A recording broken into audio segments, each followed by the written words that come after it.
अस्सलाम वालेकुम। मैं ਤੁਹਾਡਾ ਲੱਕੀ ਭਾਈ ਆਪਣੀ ਹਯਾਤੀ ਚੈਨਲ ਤੋਂ ਤੁਹਾਡੇ ਨਾਲ ਗੱਲ ਕਰ ਰਿਹਾ। ਅੱਜ ਦਾ ਜਿਹੜਾ ਵਾਕਿਆ ਨਾ, ਇਹ ਵਾਕਿਆ ਥੋੜਾ ਜਿਹਾ ਥੋੜੇ ਸਾਲਾਂ ਦਾ ਵਾ।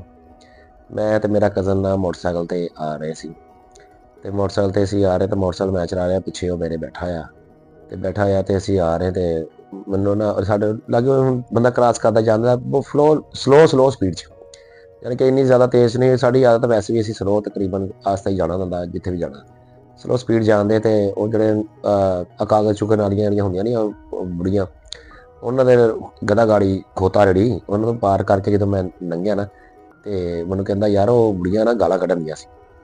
ਮੈਂ ਕਿਹਾ ਉਹ ਕਾਹਤੋਂ ਗਾਲਾਂ ਕੱਢਣ ਦੀਆਂ ਸੀ? ਕਹਿੰਦਾ ਯਾਰ ਮੈਂ ਉਹਨਾਂ ਨੂੰ ਮੂੰਹ ਚੜਾਇਆ ਸੀ, ਤੇ ਉਹ ਮੈਨੂੰ ਤਦ ਗਾਲਾਂ ਕੱਢਣ ਦੀਆਂ।